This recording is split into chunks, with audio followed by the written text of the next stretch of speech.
तिरोभाव उत्सव है, तो परंपरा के अनुसार पहले तिरोभाव भजन करेंगे और फिर इन दोनों महान भक्तों के जीवन से चर्चा करने का प्रयास करेंगे।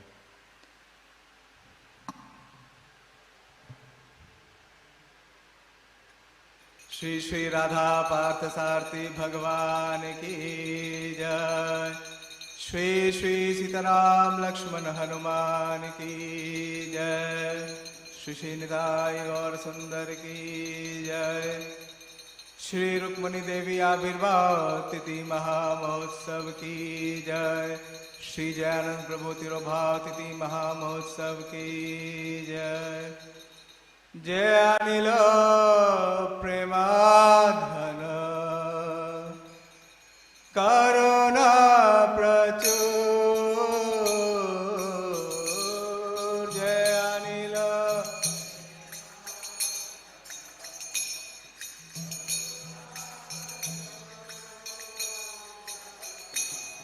हे ना प्रभु कोता गेला आचार्य ठाकुर। हे ना प्रभु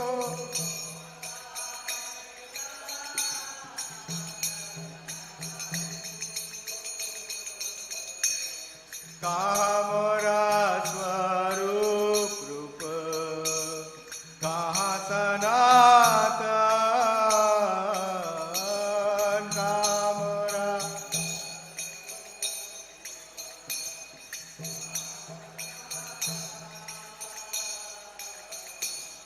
कहाँ दास रघुनाथा पतित पावन।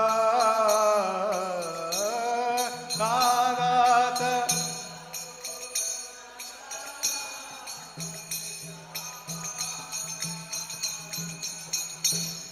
कहाँ मोरा बट युग कहाँ कबीरा। कहाँ मोरा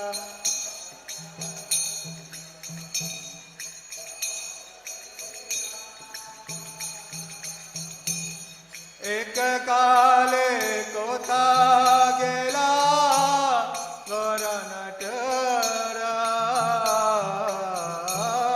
एक काल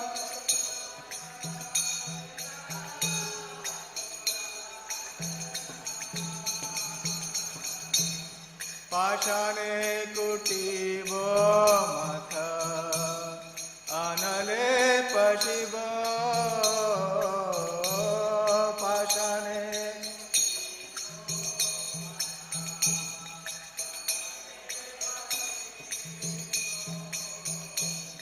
गौरांग गुणेरा निदे कोथा गेले पाबो।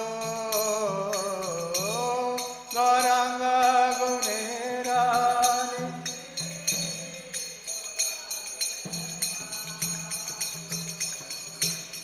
ते तब संगीरा संगे जे कैलो विलास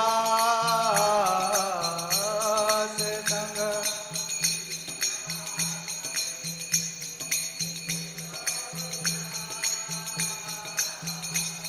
ते संग ना पाया कांगे नरोत्तम दास। ते संग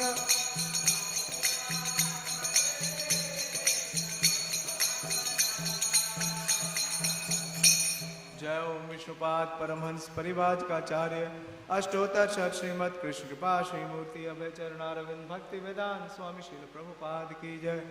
जय ओम विष्णुपाद परमहंस परिवाजकाचार्य अष्टोत्तर शत श्रीमद श्री भक्ति सिद्धांत सरस्वती ठाकुर गोस्वामी महाराज प्रभुपाद की जय। अनंत कोटि वैष्णव वृंद की जय। नामाचार्य श्री हरिदास ठाकुर की जय। प्रेम से कहो श्री कृष्ण चैतन्य प्रभु नित्यानंद श्री अद्वैत गदाधर शिवासादि गौर भक्त वृंद की जय। श्री श्री राधा कृष्ण गोप गोपीनाथ श्याम कुंड राधा कुंड गिरि गोवर्धन की जय। श्री वृंदावन धाम की जय। श्री मथुरा धाम की जय। श्री नवदीप मायापुर धाम की जय। पुरुषोत्तम क्षेत्र जगन्नाथपुरी धाम की जय। गंगा माई की जय। जमुना माई की जय। तुलसी देवी की जय। भक्ति देवी की जय। श्री रुक्मणी देवी आविर्भाव तिथि महामहोत्सव की जय। श्री जयानंद प्रभु तिरुभाव तिथि महामहोत्सव की जय। श्री चंदन यात्रा महामहोत्सव की जय। निताय गौर Premanandi. All glories to the assembled devotees. All glories to the assembled devotees. All glories to Shri Guru and Gauranga. हरे कृष्णा। क्योंकि थोड़ा समय आगे बढ़ गया है तो हम श्लोक का उच्चारण नहीं करेंगे। आप इसको देख सकते हैं बोर्ड पे। स्क्रीन का रिमोट किसके पास है? अच्छा, ये है अध्याय 10 और श्लोक संख्या, ये अध्याय 10 स्कंद 10 और अध्याय 52 और श्लोक संख्या 16 और 17। ओम नमो भगवते वासुदेवाय। ओम नमो भगवते वासुदेवाय। ओम नमो भगवते वासुदेवाय। पहले हम श्रीमती रुक्मिणी देवी के इस दिव्य चरित्र से कुछ चर्चा करने का प्रयास करेंगे। श्रीमद् भागवतम में बहुत विस्तार है। भगवान ने जब द्वारिका की लीला प्रारंभ की तो उस लीला का प्रारंभ भी होता है श्रीमती रुक्मिणी देवी के साथ, और 3 अध्यायों में श्री सुखदेव गोस्वामी ने इसका वर्णन किया है। तो ये 52वां इसका अध्याय है और श्लोक संख्या 16 और 17। भगवान अपि गोविंद उपये मे कुरुद्वः विदर्भिं भीष्मकासुतं श्रियो मात्रं स्वयंवरे। भगवान अपि गोविंद उपये मे कुरुद्वः वैदर्भिं भीष्मकासुतं श्रियो मात्रं स्वयंवरे। भगवान अपि गोविंद उपये मे कुरुद्वः वैदर्भिं भीष्मकासुतं श्रियो मात्रं स्वयंवरे। हाँ, समय कम है। इसके साथ ही जो दूसरा श्लोक है वो भी मैं पढ़ देता हूँ और फिर उसका साथ में ही अनुवाद और तात्पर्य। प्रमत्त तरसाराज्ञम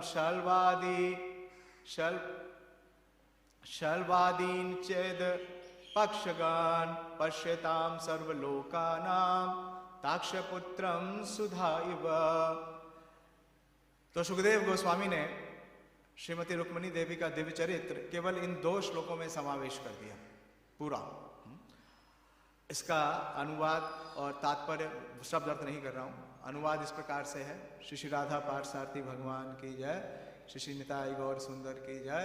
श्री श्री सीताराम लक्ष्मण हनुमान की जय।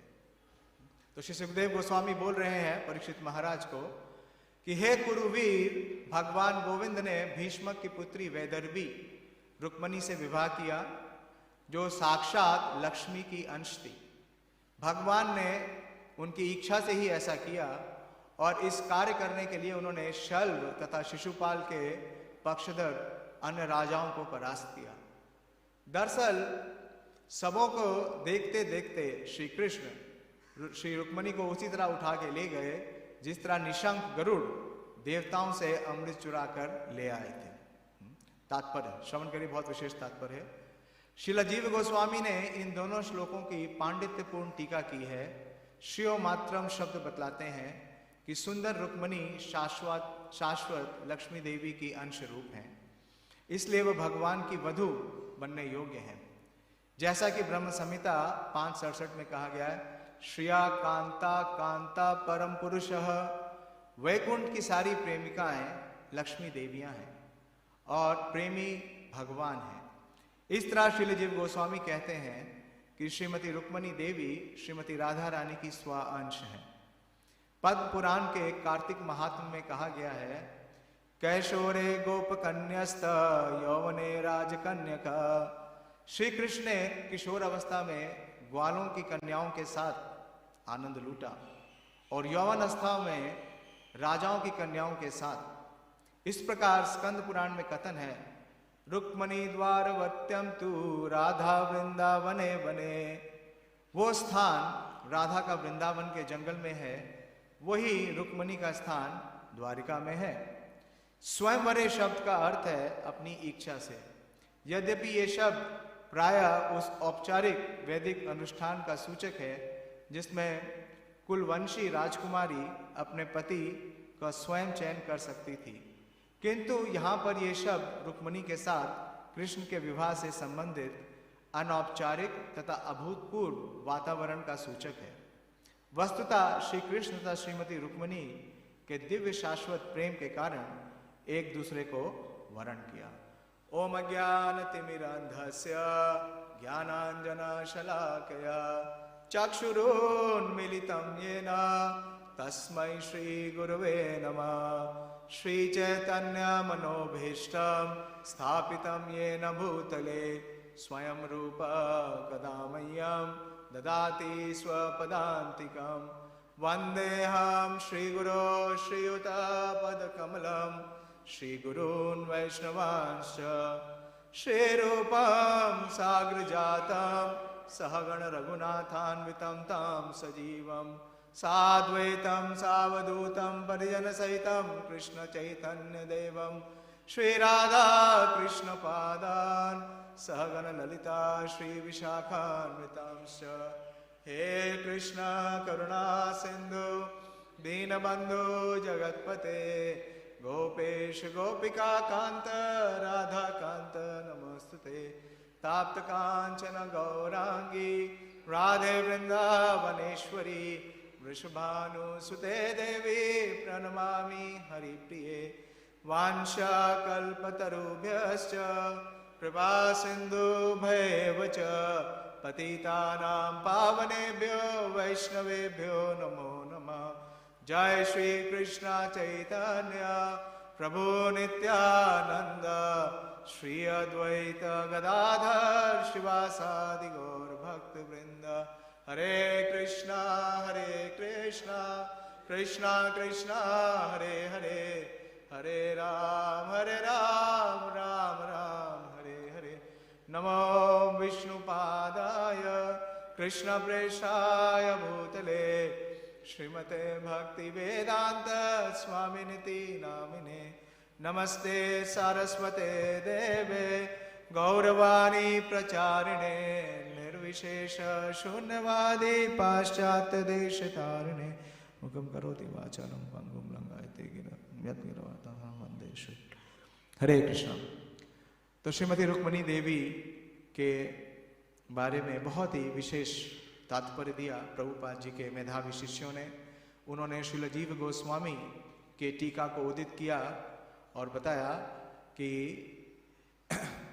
जो श्रीमती रुक्मणी देवी हैं वो स्वयं कौन है, वो श्रीह कांतः। ब्रह्म संहिता से बता रहे हैं कि वो स्वयं लक्ष्मी देवी हैं। श्रील प्रभुपाद जी अपने कई तात्पर्यों में श्री रुक्मणी देवी के बारे में लिखते हैं, विशेष रूप से तीसरे स्कंद के तीसरे अध्याय के तीसरे श्लोक में ही 3.3.3 याद रखना बड़ा सरल है। उसमें बोलते हैं, तीन बातें बोलते हैं कि जो श्रीहा का मतलब है that it means fortune. She is not just goddess of fortune, she also means fortune and she is as valuable as gold, both in colour and in value. और प्रभुपाद जी लिखते हैं कि goddess of fortune is the property of supreme personality of godhead. तो ये इस श्लोक में श्री सुखदेव गोस्वामी उदित करते हैं कि वैधर्भी भीष्मिका सुतम श्रियो मात्रम स्वयंवरे। तो प्रभुपाद जी अपने एकांत तात्पर्य में इसको व्याख्या करते हैं और बतलाते हैं कि वास्तव में जो श्रिया है, जो श्रिया लक्ष्मी देवी हैं, वो भगवान की प्रॉपर्टी है। लेकिन श्री रुक्मणी देवी इस लीला में कैसे अवतरित हो रही हैं? हाँ, भीष्मक सुतम, कि जो भीष्मक है उनकी पुत्री के रूप में। तो प्रभुपाद जी दो उदाहरण देते हैं। प्रभुपाद जी लिखते हैं कि Lord accept such presentations from his devotees. Prabhupad ji उदाहरण देते हैं कि जिस प्रकार से सुदर्शन चक्र सुदर्शन चक्र जो है वो भगवान का निजी आयुध है, लेकिन उसे किसने भेंट किया भगवान श्री कृष्ण को? हाँ, किसने भेंट किया? किसने? नहीं, अग्निदेव ने। अग्निदेव ने। और वास्तव में वो अग्निदेव का आयुध है ही नहीं, वो तो शाश्वत आयुध किसका है? भगवान श्री कृष्ण का या भगवान नारायण का। और इसी प्रकार से जो ये भाग्य की लक्ष्मी है यानी रुक्मिणी देवी, ये भगवान की ही शाश्वत संगिनी है, भारियां हैं, कॉन्सॉर्ट है। तो प्रभुपाद जी लिखते हैं कि even though the lord accept such presentation from his devotees, they are his eternal property. तो इस प्रकार से हम देखते हैं कि जो स्थिति है रुक्मिणी देवी की, वो वास्तव में कौन है? वो मूल लक्ष्मी है। श्रील भक्ति सिद्धांत सरस्वती ठाकुर अपने एक टीका में लिखते हैं, इसको मैं देख रहा था श्री चैतन्य भागवत में, उसमें श्रील भक्ति सिद्धांत सरस्वती ठाकुर लिखते हैं कि she is the original goddess of fortune, Chaitanya Bhagavat के एक तात्पर्य में। तो हम देखते हैं भगवान श्री कृष्ण की जो लीलाएं हैं उसका वर्णन श्रीमद् भागवतम में 3 स्थानों में दिया गया है, व्रजलीला, मथुरा और द्वारिका। और चैतन्य चरितामृत में भगवान श्री चैतन्य महाप्रभु स्वयं सनातन गोस्वामी को इसका तत्व समझाते हैं। महाप्रभु बोलते हैं कि गोलोकाख्य गोकुल मथुरा द्वासवती एई 3 लोक कृष्णेर सहज नित्य स्थिति। तो चैतन्य महाप्रभु बोलते हैं कि जो भगवान की जो चैप्टर है जिसमें चैतन्य महाप्रभु ये शिक्षा दे रहे हैं, वो मध्य लीला का 21वां अध्याय है, जिसमें भगवान श्री कृष्ण की जो मधुरता है और उनके साथ जो इंटीमेसी है, sweetness and opulences of Krishna, तो बता रहे हैं कि कृष्ण जो है, कृष्ण का एक नाम है त्रय अधीश्वर, त्रय अधीश्वर। और वो 3 स्थानों पे वो भगवान क्या कर रहे हैं? लीला कर रहे हैं। कहां कहां पे? गोकुल, मथुरा और द्वारका। और इन तीनों स्थान पर चैतन्य महाप्रभु बताते हैं कि यही 3 स्थान लोक कृष्णेर सहज नित्य स्थिति, कि इन तीनों स्थानों पर शाश्वत रूप से भगवान श्री कृष्ण उपस्थित हैं। और भक्ति सिद्धांत सरस्वती ठाकुर इसके तात्पर्य में श्रील प्रभुपाद जी भक्ति सिद्धांत सरस्वती ठाकुर का तात्पर्य उदित करते हैं और बोलते हैं कि जो गोलोक है उसकी 3 विभाग हैं, गोकुल, मथुरा और द्वारिका। तो जो मूल कृष्ण है वो तो वृंदावन में रहते हैं, और जो यदु कुमार है जो कि वासुदेव कृष्ण है, वो 2 स्थानों पर, नित्य स्थान पर वास करते हैं, वो है मथुरा और द्वारिका। और इसका प्रमाण कैसे मिलता है?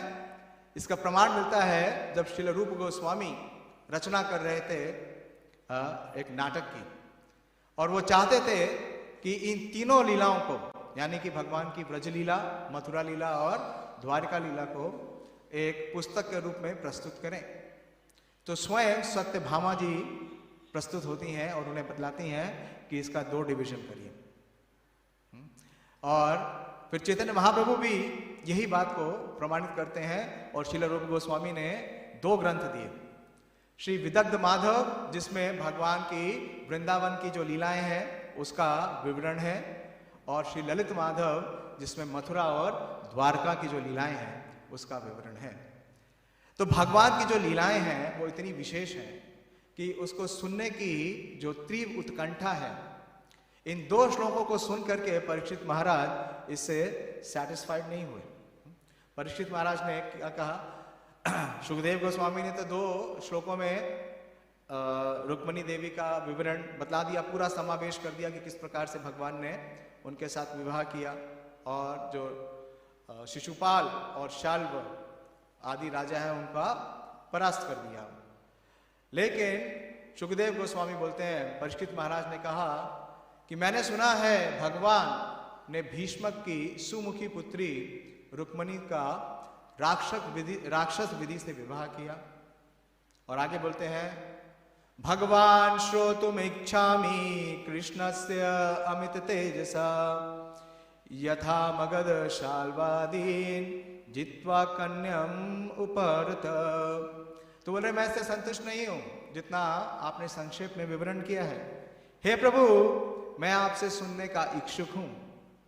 वो किस स्थिति में है? हाँ, कौन सी स्थिति में है श्रवण की? हाँ, उनकी मृत्यु बिल्कुल निकट है। और कितने दिनों से श्रवण कर रहे हैं? कौन से अध्याय पे आ गए हैं? 10वें स्कंद पे आ गए हैं। लेकिन उन्होंने कहा कि इतने शॉर्ट में काम नहीं चलेगा। इससे पहले श्री परीक्षित महाराज बोलते हैं, अवतीर्ण यदुर्वंशे भगवान भूत भावना कृत्वान यानी विश्वात्मा तानी नो वाद विस्तरत। तो पहले ही बोल चुके थे जब 10वां स्कंद शुरू हो रहा था कि मुझे भगवान श्री कृष्ण के जो कि भूत भावना है, भूत भावना के कई मीनिंग है। मेन तो यह है कि जो कि मेंटेनर है, लेकिन हमारे आचार्य श्री प्रभुपाद जी इस पे लिखते हैं दैट भूत भावना Krishna who is the object of love of everyone. तो बोलते हैं श्री सुखदेव गोस्वामी कि तन्नो वाद विस्तरित, कि मुझे पूरे विवरण के साथ शुरू से लेके अंत तक का पूरा विवरण सुनाइए, कुछ कम मत करिए। क्यों ऐसा बोलते हैं? बहुत ही विशेष श्लोक बोलते हैं श्री सुखदेव गोस्वामी। परीक्षित महाराज बोलते हैं,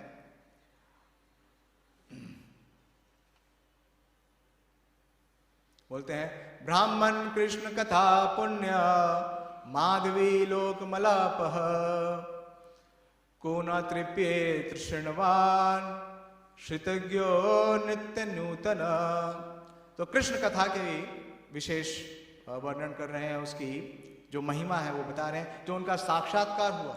अभी तक लगातार श्रवण कर रहे हैं, 9 अध्यायों का श्रवण कर चुके हैं और 10वां स्कंद भी कहां तक सुन चुके हैं?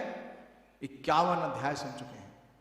लेकिन उसके बाद क्या बोल रहे हैं कि हे ब्राह्मण, हे सुखदेव गोस्वामी, कि जो कृष्ण कथा है वो पुण्य। तो पहला मेरिट कृष्ण कथा का क्या है? मैं इसलिए इतनी व्याख्या कर रहा हूं कि यहीं से श्रीमती रुक्मणी देवी का प्रसंग शुरू होगा, कि वो बोल रहे हैं कि जो कृष्ण कथा है वो पुण्य है। शन्वताम स्वकथा कृष्णा पुण्यो श्रवणम कीर्तनम। तो कृष्ण कथा का अगर श्रवण करते हैं तो क्या होता है? जो पुण्य है उनका उदय होता है। और माधवी, ये क्या है? ये बहुत ही मधुर है। दूसरा बतलाते हैं कि लोकमल अपह, कि जितना भी कलमश है उसको दूर करने वाले हैं, कि जितना भी हृदय में कलमश है उसका नाश कैसे हो सकता है?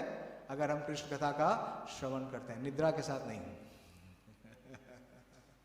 कैसा श्रवण करना है इसकी आचार्य हैं श्रीमती रुक्मणी देवी।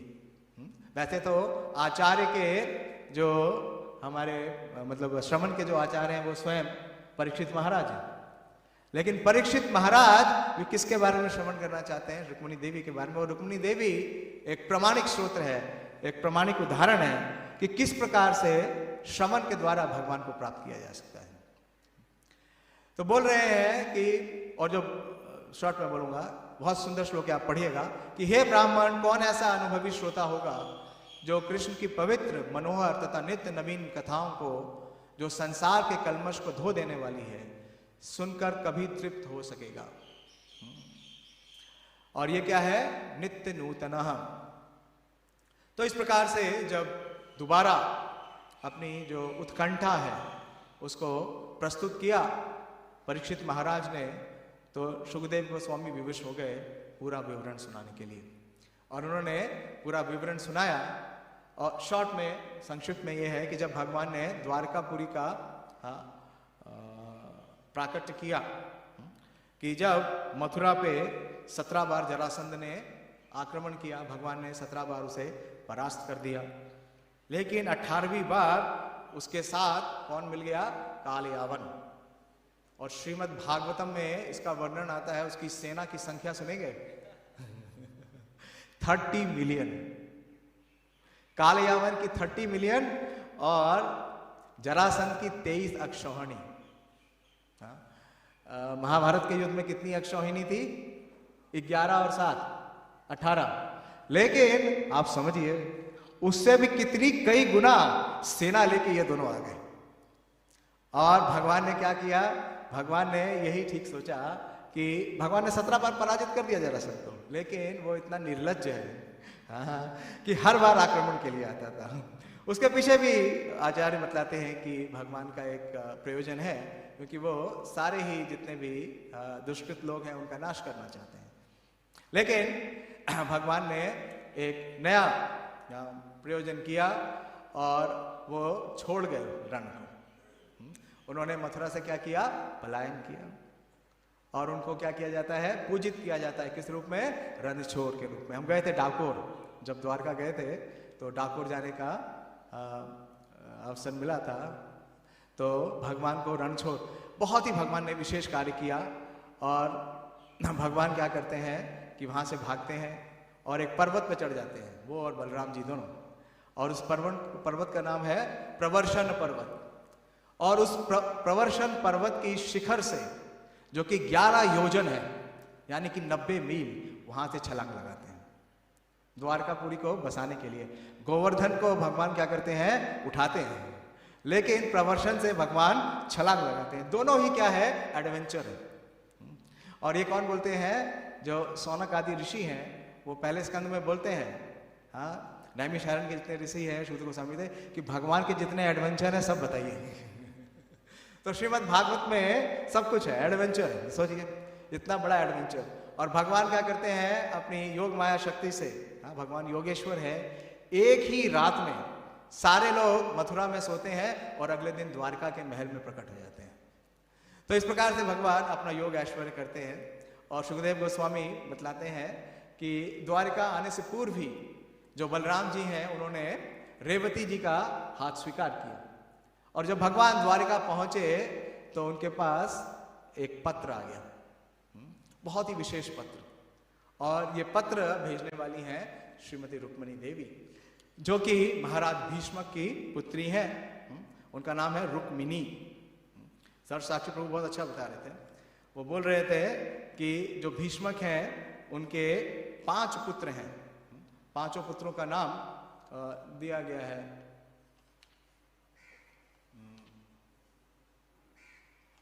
और उसमें सबसे जो छोटी हैं रुक्मी सबसे बड़े पुत्र थे। उसके बाद रुक्मरथ, रुक्मबाहु, रुक्मकेश और रुक्ममाली। और उनकी सबसे छोटी बहन रुक्मिणी। मिनी का मतलब क्या होता है? छोटी। तो सबसे छोटी जो है वो रुक्मिणी। लेकिन उन्होंने सबसे बड़ा कार्य किया, सबसे बोल्ड कार्य किया। क्या किया कि उन्होंने भगवान श्री कृष्ण को अपने प्रेम का जो पत्र है वो भेंट किया। क्यों? क्योंकि उनका विवाह उनके जो भ्राता हैं श्री रुक्मी, उनकी इच्छा के विरुद्ध किससे करा रहे थे? शिशुपाल से। तो ये बिल्कुल स्वीकार नहीं था रुक्मिणी देवी को। क्यों? क्योंकि उन्होंने बाल्यावस्था से ही भगवान श्री कृष्ण के विषय में श्रवण किया। क्योंकि महाराज जो भीष्मक हैं वो बहुत ही पुण्यवान है। वो एक धर्मनिष्ठ राजा हैं और उनके महल में कई साधु संतों का आगमन होता था। और रुक्मिणी क्योंकि सबसे छोटी थी, अपने पिता की बहुत प्रिय थी, अपने पिता के साथ बैठ करके भगवान श्री कृष्ण के गुणों का गान करती थी। तो उन्होंने अपने मन में ये स्वीकार कर लिया था कि उनके पति अगर कोई हैं तो केवल एक व्यक्ति है, वो है भगवान श्री कृष्ण। और अभी जो उनके भ्राता हैं रुक्मी, वो विवश कर रहे हैं उन्हें शिशुपाल से वध करने के लिए। तो बहुत ही विशेष लेटर लिखती हैं। समय कम है, इसके 7 श्लोक हैं और इन 7 श्लोकों के ऊपर स्वयं भगवान चैतन्य महाप्रभु ने नाटिका प्रस्तुत की। अगर आप चैतन्य भागवत का श्रवण करेंगे या उसका अध्ययन करेंगे तो पूरा चैप्टर डेडिकेटेड है। श्री वृंदावन दास ठाकुर इसका बड़ा ही वृतांत लिखते हैं। और चैतन्य महाप्रभु ने स्वयं रुक्मिणी देवी का जो रोल है उसे स्वीकार किया। ना सिर्फ रोल स्वीकार किया बल्कि उनका मूड और उनका वेश दोनों स्वीकार किया। वो रुक्मिणी देवी के रूप में पूरा ड्रेसअप होते हैं और परफॉर्म करते हैं। और यही 7 श्लोक जो कि रुक्मिणी मंगल है, तो ये श्लोक बहुत विशेष हैं। प्रयास करूंगा कि जितना समय की सीमा है, और क्योंकि आज जयानंद प्रभु का तिरोभाव भी है, तो इस 7 श्लोकों को हाँ, चैतन्य Bhagavat is Madhya Leela 18th. हाँ, Lord Chaitanya Mahaprabhu dresses in the form of gopi. A full chapter is dedicated. So this is very, बहुत ही विशेष श्लोक है. श्री रुक्मणी उवाच श्रुत्वा गुणान भुवन सुंदर शृण्वतान्ते. बोलिए, श्रुत्वा गुणान भुवन सुंदर शृण्वतान्ते. आ रहा है इसमें 37वां, 10, 52, 37.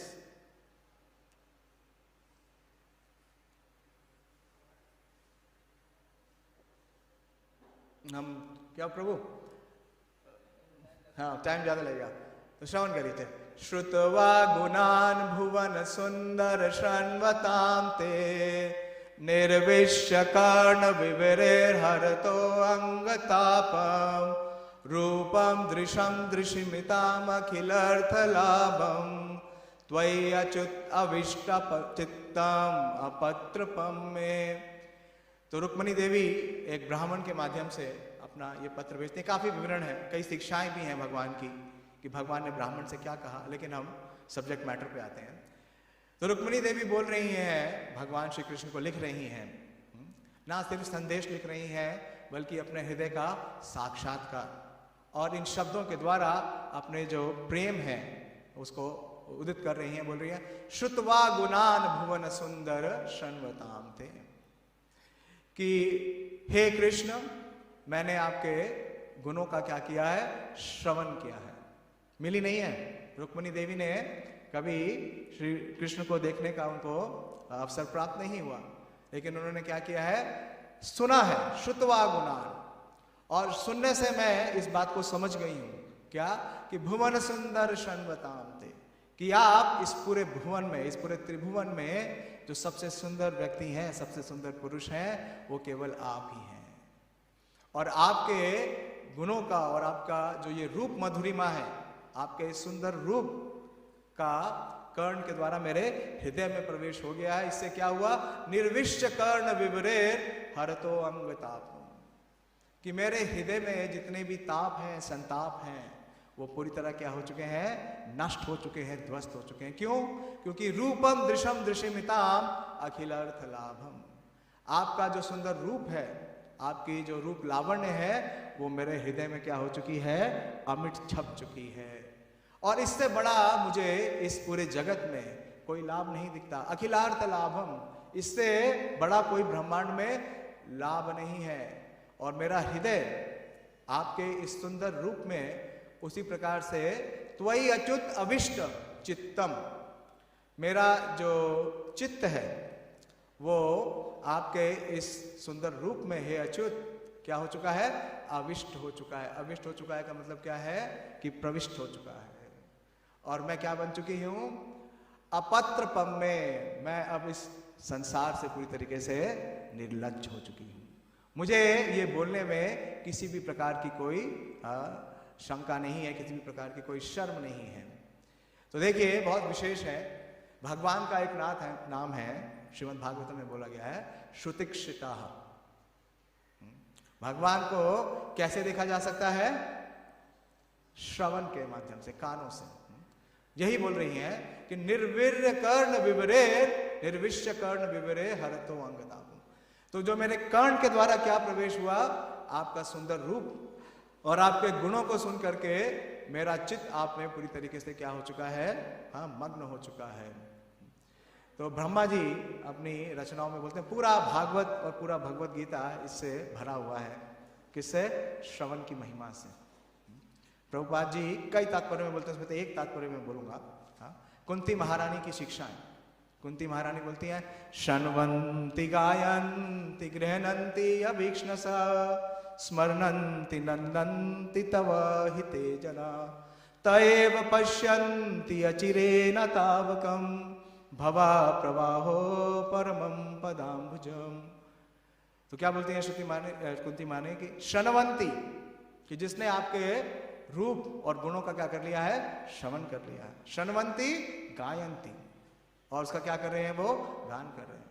तो दिन रात यही कर रही है रुक्मिणी देवी, शृण्वन्ति गायन्ति और गृह्णन्ति. गृह्णन्ति का मतलब है जिसे स्वीकार कर लिया। अभीक्षणा तएव पश्यन्ति अचिरेण तावकम। अचिरेण का मतलब है ज्यादा समय नहीं लगेगा। क्या देख सकते हैं? पश्यन्ति, आपको देख सकते हैं, आपका साक्षात्कार कर सकते हैं। प्रभुपाद जी अपने कई तात्पर्य में लिखते हैं कि श्रीमद् भागवतम का अगर सही से श्रवण करते हैं या अध्ययन करते हैं तो we can see Krishna face to face. तो इस प्रकार से बतलाती हैं कि भवा प्रवाहो परमम पदाम्बुजम, कि जिसने आपका श्रवण किया है, जिसने आपके इन गुणों का श्रवण किया है सही प्रकार से, तो वो ना सिर्फ आपको देख सकते हैं बल्कि इस भव सागर से पार हो सकते हैं। तो इस प्रकार से रुक्मिणी देवी बोलती हैं कि मेरा मन आप पे क्या हो चुका है, पूरी तरीके से प्रविष्ट हो चुका है और आपके अलावा मैं किसी भी स्वीकार नहीं करूंगी। तो पूछते हैं भगवान कि भाई क्यों, ऐसा क्या हो गया? मन तो पागल है ना, दिल तो पागल है, लोगों का पागल होता रहता है। हाँ, बच्चा नहीं कच्चा है लेकिन ऐसा नहीं है। हाँ, रुक्मिणी देवी नेक्स्ट वर्स 38 उस वर्ष में बतलाती हैं उनका अनुभूति क्या है, उनका साक्षात्कार क्या है। बोलती है क्वाता मुकुंदा महति कुलशील रूपा विद्या वयो द्रविनोदम्भीरात्म तुल्यम धीरापतिम कुलवती नवर्णीत कन्या काले नरसिम्हा नरलोक मानोभिरामम। तो बोल रहे हैं क्यों मेरा मन आप में पूरी तरीके से आसक्त हो चुका है। भगवान यही बोलते हैं जब भक्ति योग देते हैं तो क्या बोलते हैं, मय्यासक्त मना पार्थ योगम युंजम मदाश्रयम असंशयम समग्रम माम यथा ज्ञास्यसि तत् शृणुम। लेकिन हमारा श्रवण कैसा है? हाँ, अटेंशन के साथ नहीं है, डिस्ट्रैक्शन है। हाँ। तो बोलती हैं कि जो मैंने आपका श्रवण किया तो मैं ये समझ गई हूं क्या कि क्वाता मुकुंद महति कुलशील रूपा, कि हे मुकुंद आपका महान है क्या कुल, आपका कुल बहुत महान है। और शील रूप, कि आपका शील का मतलब है कैरेक्टर, आपका जो कैरेक्टर है वो भी बहुत विशेष है। ये देखिए ये क्या है, साक्षात्कार है। जनरली जो कृष्ण का कैरेक्टर पढ़ते हैं या कृष्ण की लीनिएज को सुनते हैं तो क्या करते हैं, डाउट करते हैं। लेकिन रुक्मिणी देवी के साथ ऐसा नहीं है। और क्या बोलते हैं, विद्या वय द्रविणा धम्मवीर आत्मतुल्यम, कि आपके पास ना सिर्फ सुंदर रूप है, आपका विशेष कुल है, आपके पास इतनी असीम विद्या है। वयो का मतलब है आपकी यौवन अवस्था, द्रविणों का मतलब है आपका जो धन संपदा है, और धम्मवीर का मतलब है आपका जो प्रभाव है। आत्मतुल्यम, इसका किसी के साथ तुलना नहीं की जा सकती। इस पूरे सृष्टि में किसी की तुलना आपके गुणों के साथ नहीं की जा सकती। तो धीर पत्नीम कुलवती ना वर्णित कन्या, तो वास्तव में जो कुलवती है, जिसका कुल भी क्या है, विशेष है, तो ऐसी कौन सी कन्या होगी जो अच्छे कुल में है, वो आपको धीर पतिम के रूप में प्राप्त करना नहीं चाहेगी। तो इसलिए मैं चाहती हूं कि मैं आपको प्राप्त करूं। तो इस प्रकार से ये तर्क देती हैं, इस प्रकार से ये विवरण देती हैं और बतला रही हैं क्यों उन्होंने भगवान का चयन किया है, क्योंकि वो किसमें स्थित है, हाँ, भगवत ज्ञान में। तो प्रभुपाद जी ने 7वें अध्याय का नाम दिया भगवत ज्ञान और 8वें अध्याय का क्या नाम दिया, भगवत प्राप्ति क्योंकि भगवत ज्ञान के बिना भगवत प्राप्ति संभव नहीं है। हाँ? तो इस प्रकार से वो अपने साक्षात्कार कर रही हैं।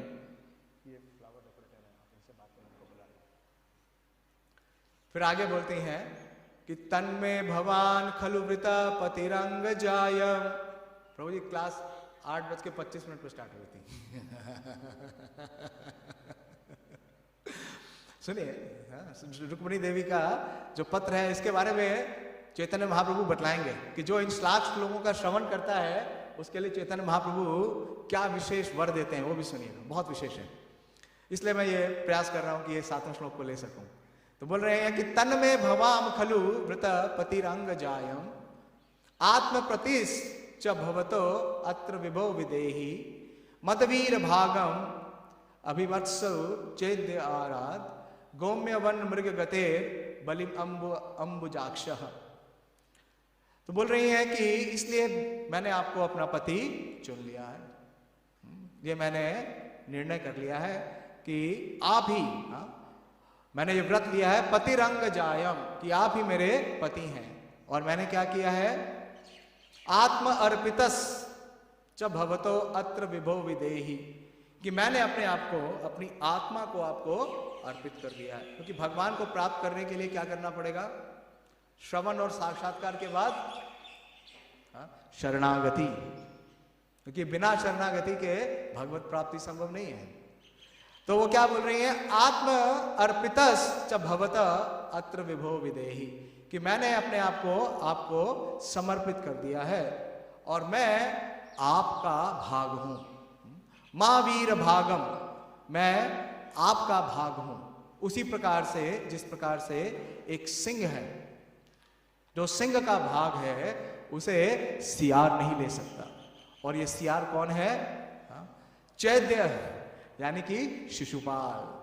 तो बोल रही है कि इसमें मेरी समस्या कुछ भी नहीं है। अब आप समझ लो कि मैं तो आपका भाग हूं, मैं तो आपका शिकार हूं, और मैंने आपको स्वीकार कर लिया है। और अगर आप मुझे स्वीकार नहीं करते हो तो मुझे कौन ले जाएगा, चैद्य यानी सियार ले जाएगा। तो इसमें किसके लिए समस्या होने वाली है, आपके लिए समस्या होने वाली है। क्योंकि अगर सिंह का शिकार सियार ले जाए तो वो सिंह कैसा, वो सिंह है ही नहीं। तो क्योंकि क्या है, ये क्षत्रिय है, क्षत्रिय कन्या है। इससे तात्पर्य भी है, लिखते हैं कि वो कितनी निपुण है। और भगवान उनके गुणों की व्याख्या करेंगे तो भगवान बोलते हैं एक गुण श्रीमती रुक्मणी देवी का, वो क्या है, वो बुद्धिमान है। तो अपनी बुद्धि का प्रयोग कर रही है और बोल रही है कि अगर आप मुझे स्वीकार नहीं करोगे तो इसमें क्या होगी, आपका ही अपयश होने वाला है, लोग आपको ही धिक्कारेंगे। तो भगवान बोलते हैं कि अच्छा, मुझे ऐसे ही प्राप्त कर लोगे। नामे विदुर सुरगणा महर्षि चा, नामे विदुर सुरगणा महर्षि चा सर्वशः, अहम आदिरि देवाना महर्षि नाम चा सर्वशः। तो बोलती है ऐसा नहीं है कि मैंने आपको पाने के लिए कुछ किया नहीं है, किया है, जो कुछ आवश्यक है सब किया है। तो क्या किया है, पुत्रेष्टा दत्त नियमा व्रतदेव विप्र गुरु अर्चनाधिवीर अलम भगवान परेशः आराधितो यदि गदग्रज एत्यपानिम गृह्णन्तु मे दम घोष सुता देवन्ने। तो बोल रही हैं रुक्मिणी देवी कि अगर आप समझते हैं कि मैंने सारे जो कार्य किए हैं, कौन से कार्य, पुत्रश्रेष्ठ, पुत्रश्रेष्ठ यानी कि जितने पुण्य के कार्य हैं वो किए हैं। और दत्त का मतलब है दान, नियम यानी कि जितने व्रत हैं उनका किया है, जितने देव हैं, विप्र हैं, गुरु हैं, उन सब की मैंने क्या की है, आराधना की है, अर्चना की है। तो इस प्रकार से हे गदाग्रज, भगवान का बड़ा सुंदर नाम देती हैं, आराधितो यदि गदाग्रज एत्यपानिम, एत्यपानिम का मतलब है गदाग्रज, भगवान कृष्ण का एक नाम है गदा अग्रज। तो कोई पूछ सकता है कि अग्रज कैसे हो गए भगवान, भगवान क्या है, अनुज है, क्योंकि उनके अग्रज कौन है, बलराम जी हैं। तो बहुत विशेष है, इसको फाइंड आउट करिए। गदाग्रज, ये जो वर्ड है ये श्रीमती राधा रानी भी यूज करती है, गोपीस भी यूज करती हैं, क्योंकि गदाग्रजा, गदा जो नाम है वो देवकी की जो बहन है उनका नाम है देवाक्षिता, देवाक्षिता, उनके जो बड़े पुत्र हैं उनका नाम है गदा, और कृष्ण क्या है, उनके अग्रज हैं। तो बोल रही है हे गदाग्रजा, हे कृष्ण, मैंने तो आपका हाथ क्या कर लिया है, स्वीकार कर लिया। एत्य पानिम, पानिम का मतलब है पानी ग्रह संस्कार, मैंने आपका हाथ पकड़ लिया है। और अब मैं नहीं चाहती कि जो ये दंभ घोष सुता है, यानी दंभ घोष सुता कौन है, शिशुपाल, ये आ करके मेरे हाथ को पकड़े, मैं इसको कदापि सहन नहीं करने वाली, मैं इसे स्वीकार नहीं करूंगी। तो शिशुपाल आ गए हैं और उसके सारे मित्र आ गए हैं और बहुत बड़ी सेना लेके आए हैं। तो भगवान बोलते हैं अच्छा अगर मैं आऊंगा तो क्या होगा, फिर तो बहुत कस के झगड़ा होगा, मारकाट होगी और युद्ध करना पड़ेगा, मारना पड़ेगा, आपके बंधु बांधवों को मारना पड़ेगा। तो बोलती है नहीं नहीं, उसके लिए मैंने सब प्लानिंग कर रखा है। मैं आपको बताती हूँ कि कैसे आना है, क्या करना है।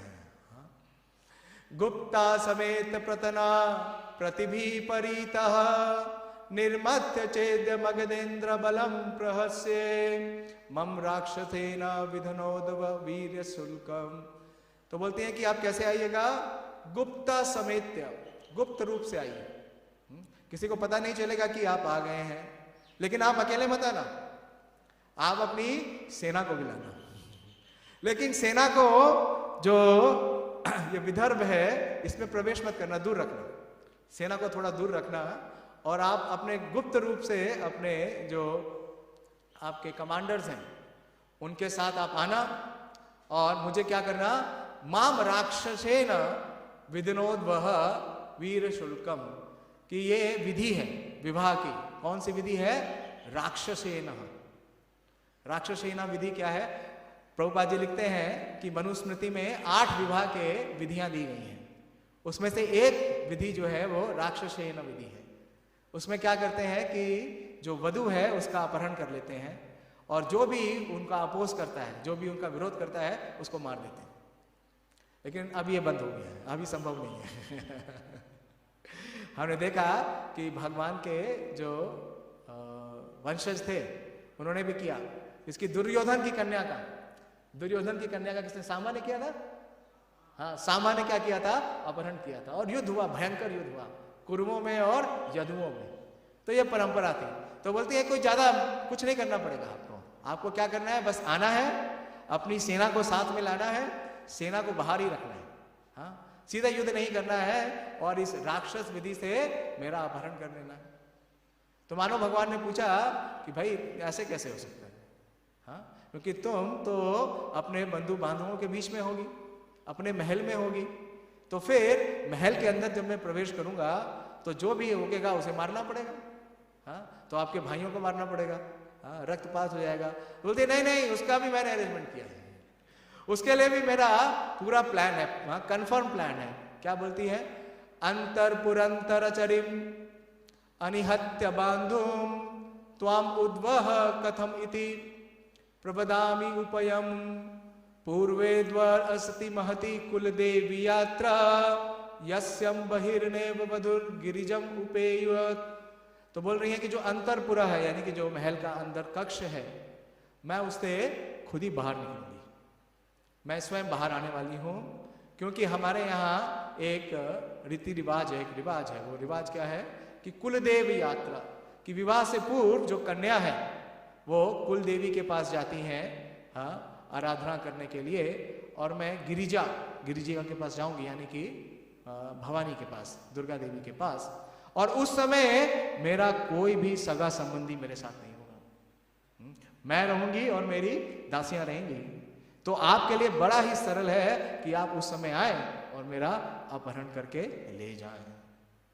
लेकिन साथ में आखिरी श्लोक में ये भी बोल देती हैं कि यस अंग्रि पंकज रजा स्नपनम महंतो वांछांति उमापतिर इवात्मा तमो अपहयति यर्हि अंबुजाक्षा नालभेन भवात् प्रसादम जायम अशुन्व्रता कृष्ण सत जन्म भी स्यात्।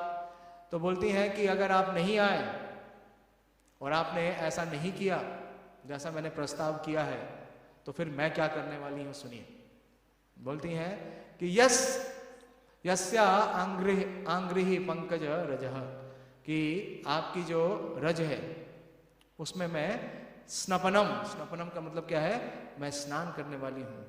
जिसको प्राप्त करने के लिए वांछन्ति, उसको प्राप्त करने के लिए उमापतिर इव आत्मा तमो, जो उमापति हैं यानी कि बड़े बड़े जो देवता हैं, यानी कि शिव और ब्रह्मा आदि भी उसके लिए तरसते हैं। क्यों? क्योंकि आपकी जो रज है उसमें अगर कोई स्नान कर लेता है तो उसका जितना अज्ञान है तमो पहत्ययि, कि उससे जितना अज्ञान है उसका नाश हो जाता है। और हे पंकज आक्षः, हे अंबुजाक्षः, अगर मैं आपको नहीं प्राप्त कर सकी यर्हि अंबुजाक्ष न लभ्ये न भवेत प्रसादम, कि अगर मैं आपको नहीं प्राप्त कर सकी, अगर मुझे ये लाभ नहीं मिला, ये दया, ये प्रसाद नहीं मिला, तो मैं क्या करूंगी? जहां यम असुन व्रत, कि मैं अपने शरीर का नाश कर दूंगी। और क्या करूंगी? मैं फिर से तपस्या करूंगी आपको प्राप्त करने के लिए। कब तक? षट जन्म भी स्यात्, एक जन्म नहीं, दो जन्म नहीं, सैकड़ों जन्मों तक। तो ये है श्रीमती रुक्मणी देवी की साक्षात्कार और उनका समर्पण। तो इसके तात्पर्य में श्री प्रभुपाद जी के शिष्य लिखते हैं कि श्री कृष्ण के प्रति दिव्य रुक्मणी का असामान्य समर्पण आध्यात्मिक स्तर पर ही संभव है, संसारी स्नेह के भंगुर जगत में नहीं। तो ये विशेष अवस्था है। और चैतन्य महाप्रभु ने जब ये लीला की, बहुत विस्तार से इसका विवरण है। और चैतन्य महाप्रभु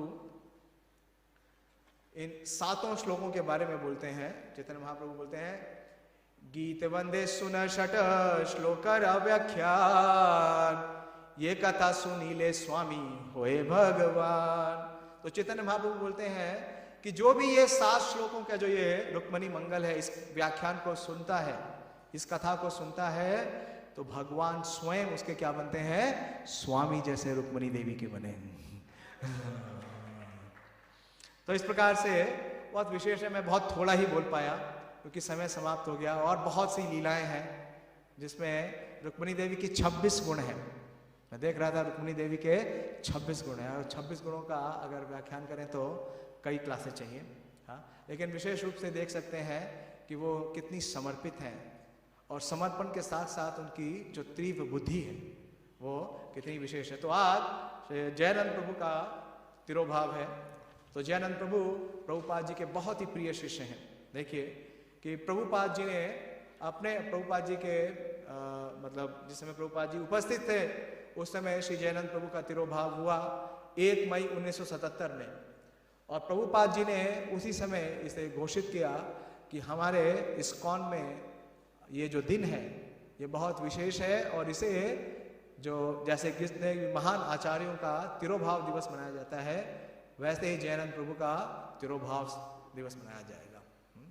तो प्रभुपाद जी के बहुत ही प्रिय हैं, और प्रभुपाद जी ने इसे कंफर्म किया कि वो कहाँ गए? हाँ, आध्यात्मिक जगत में गए। तो जयानंद प्रभु का जो मतलब परिवेश था, वो मैकेनिकल इंजीनियर थे, वो हिप्पी नहीं थे। He was the only non hippie in San Francisco. क्योंकि वो मैकेनिकल इंजीनियर थे ओहियो स्टेट यूनिवर्सिटी से, जिम कोहलर। लेकिन उन्होंने जॉब की, अपर क्लास जॉब की, कंपनीज में काम किया, लेकिन उन्हें वो सूट नहीं करता था। एक बार करंधर प्रभु ने कहा कि आप ये गाड़ी क्यों चलाते हैं? आप तो मैकेनिकल इंजीनियर हैं, तो आप तो उच्च धन आय वाली कार्य कर सकते हैं, जॉब कर सकते हैं। तो बोलते हैं जयानंद प्रभु बड़ी सरलता के साथ कि मैं उसमें मिसफिट हूँ।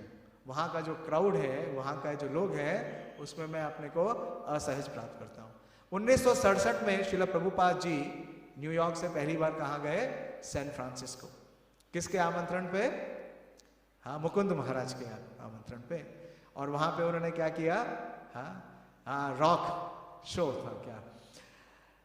तो न्यूज़पेपर में प्रभुपाद जी के आगमन के ऊपर कुछ आर्टिकल निकला, और उसमें लिखा था कि एक इंडियन स्वामी आ गए हैं, और वो क्या कर रहे हैं? वो प्रचार कर रहे हैं भगवान के नामों का। तो ये सुन करके बड़े आकर्षित हुए। कौन? जिम कोहलर, यानी जयानंद प्रभु। और वो प्रभुपाद जी से मिलने के लिए जाते हैं, और प्रभुपाद जी से बड़े ही प्रभावित होते हैं। और प्रभुपाद जी उस समय सैन फ्रांसिस्को में early morning Shrimad Bhagavatam class देते थे। तो श्रीमद् भागवतम क्लास में जो केवल जो गेस्ट होते थे, ओनली गेस्ट, वो होते थे जयानंद प्रभु। प्रभुपाद जी वक्ता, और श्रोता कौन? जयानंद प्रभु। और प्रभुपाद जयानंद प्रभु लिखते हैं कि प्रभुपाद जी स्वयं अपने हाथों से उन्हें प्रसाद बना करके खिलाते थे। तो इतना अंतरंग उनको प्रभुपाद जी का संग मिला। और जब प्रभुपाद जी अपनी पहली Bhagavad Gita as it is का प्रिंट करा रहे थे, तो जयानंद प्रभु के पास अपने पूरे जीवन की जो धनराशि थी $5000 उन्होंने प्रभुपाद जी को भेंट कर दी। ना सिर्फ वो धनराशि भेंट की, जब अंत के समय में उन्हें कैंसर हो गया, उनको कैंसर हो गया और कैंसर से इलाज करने के लिए अमेरिकन सरकार ने उन्हें धनराशि दी, शायद $15000। नहीं, 5000 तो उन्होंने अपनी दे दी, 2 बार दिया। 5000 तो उनके पास था, वो दे दिया। और उसके बाद जब अमेरिकन गवर्नमेंट ने उनको कैंसर हो गया और कैंसर से उपचार करने के लिए उन्हें राशि दी, तो वो राशि भी उन्होंने प्रभुपाद जी को भेंट कर दी। तो ये है उनका समर्पण। उनकी कई विशेषताएं हैं, उनके कई दिव्य गुण हैं। उन्हें रथ यात्रा मैन के नाम से भी जाना जाता है, क्योंकि सैन फ्रांसिस्को में जो फर्स्ट रथ यात्रा थी, उसमें उनका जो रथ का निर्माण कार्य है, उसमें उनका बहुत ही विशेष सहयोग था। और हम सब जानते हैं कि उन्होंने उस रथ के कार्य में किसको लगाया? जय पताका स्वामी महाराज को लगाया। इस प्रकार से he was very expert in engaging everyone in Krishna service. हाँ, रथ यात्रा के प्रति उनके हृदय में बहुत ही विशेष उत्साह था। शुरू से लेके सारा कार्य रथ यात्रा का खुद करते थे। वो खुद प्रसाद बनाते थे, हाँ, कुकिंग करते थे, डिस्ट्रीब्यूट करते थे। उनका नाम ही था रथ यात्रा मैन। और प्रसादम के प्रति उनका बड़ा ही विशेष आदर भाव था।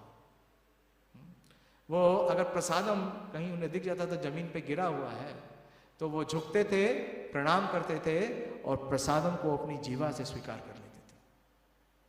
लेकिन हम नहीं कर सकते। प्रभुपाद जी ने एक जगह लिखा है प्रभुपाद जी ने लिखा है कि अगर हम ऐसा करेंगे, क्योंकि हमारे हृदय में क्या नहीं है? विश्वास नेवो वजायते, तो क्या हो जाएगा? हमें बीमारियां हो जाएंगी और हम मर जाएंगे। लेकिन उनका बहुत दिव्य अलौकिक आध्यात्मिक स्तर था। और दूसरा, कीर्तन के प्रति भी उनका बड़ा आकर्षण था। तो सैन फ्रांसिस्को में अक्सर वो पूरे मंदिर के भक्तों को हरिनाम चैंटिंग के लिए ले जाते थे। तो हरिनाम चैंटिंग की जो पार्टी है, उसको स्टार्ट करने में प्रभुपाद जी की सहायता करने वाले कौन है? जयानंद प्रभु। और वो सबको इतने प्रिय थे, वो किसी को भी प्रीच कर सकते थे। नित्यानंद प्रभु के बारे में सुनते हैं कि नित्यानंद प्रभु कहाँ जा सकते हैं? वो बार में भी एंटर कर सकते हैं। बार का मतलब है शराब खाने में भी जाकर के लोगों को क्या कर सकते हैं? भक्त बना सकते हैं। ऐसी ही अवस्था जयानंद प्रभु की थी। कई बार कई शराबी आते थे, हाँ, मंदिर में और पूछते थे कि where is my friend Jim, मेरा मित्र जिम कहाँ है? हाँ? तो इस प्रकार से हम देखते हैं उनके कई गुण हैं। और एक और विशेष गुण जिसने मुझे आकर्षित किया कि उनका एक नाम है ट्रांसेंडेंटल माइजर। कि वो प्रभुपाद जी की जो लक्ष्मी है उसको बिल्कुल व्यय नहीं करना चाहते थे, उसको वो कम से कम व्यय करते थे। तो इस प्रकार से उनके बहुत सारे गुण हैं। आप लोग कुछ बताना चाहेंगे? हाँ, तो बता सकते हैं। तो जयानंद प्रभु के असंख्य गुण हैं, उसके ऊपर एक विशेष क्लास हो सकती है। और उनकी योग्यता, और प्रभुपाद जी उन्हें बहुत ही चाहते थे। प्रभुपाद जी जब भी सैन फ्रांसिस्को आते थे तो सबसे पहले किसको पूछते थे? वेयर इज जयानंद, कि जयानंद कहाँ है। और वो अक्सर हमेशा सेवाओं में बिजी रहते थे।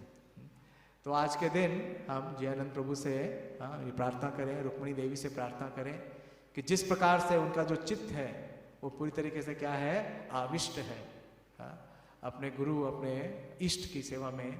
उसका एक कण भी हमारे हृदय में उदित हो सके। श्री रुक्मिणी देवी आविर्भाव तिथि महामहोत्सव की जय। श्री जयानंद प्रभु तिरोभाव तिथि महामहोत्सव की जय। उपस्थित सभी भक्त वृंद की जय।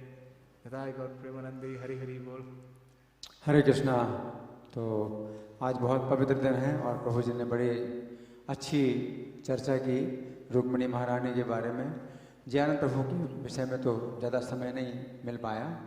तो रुक्मिणी के संबंध में जो मैं हमेशा कुछ बातें बताता हूँ जो कि मुझे अपनी अनुभूतियाँ हैं कि जो त्रेता युग में सीता महारानी थी तो वही द्वापर में रुक्मिणी के रूप में प्रकट हुई।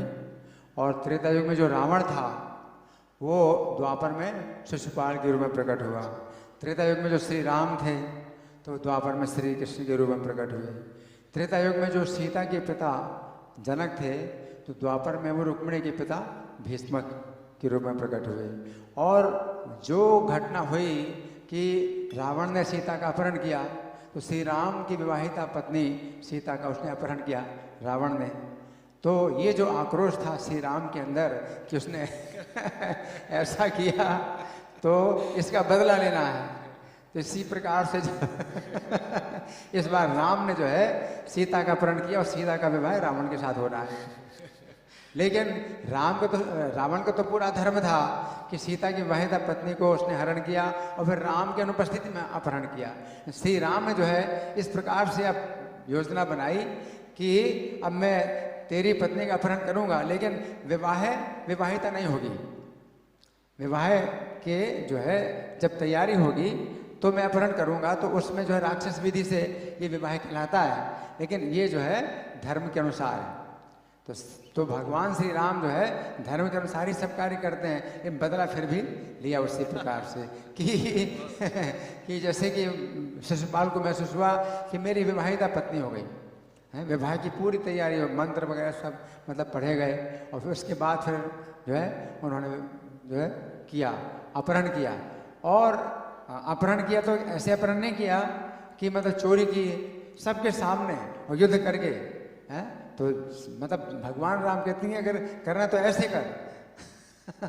रावण ने तो जो है राम की अनुपस्थिति में, लक्ष्मण की अनुपस्थिति में सीता का अपहरण किया, भेष बदल के, ब्राह्मण का भेष बदल के, ब्राह्मण का वेश बदल, ब्राह्मण का भिक्षु का वेश, सन्यासी का वेश धारण करके। तो ऐसा कुछ नहीं है। तो भगवान जो है आए तो सबके सामने जो है सीने जोड़ी से जो है अपहरण किया रुक्मिणी जी का। तो ये जो है मतलब घटना है, तो उसी प्रकार की घटना है। लेकिन भगवान जो है मतलब भगवान के अंदर भी वो भावना है कि कि तुझको भी जो है ये मजा जो है चखाऊंगा मैं, जैसे मुझे जो है तुमने कष्ट पहुंचाया तो तुझको भी इसी प्रकार का जो है। तो शिशुपाल को महसूस हुआ कि उसका सब कुछ लुट गया है ना। विवाह की सब तैयारी बड़ी मतलब ठाट बाट से आए थे विवाह करने के लिए, और फिर जब गए तो बुरी हालत से अपनी दुर्दशा करा करके आए। तो इस तरह से जो है भगवान ने रुक्मिणी के साथ में जो है ये लीला की है। हरे कृष्ण। श्री रुक्मिणी आविर्भाव तिथि महामहोत्सव।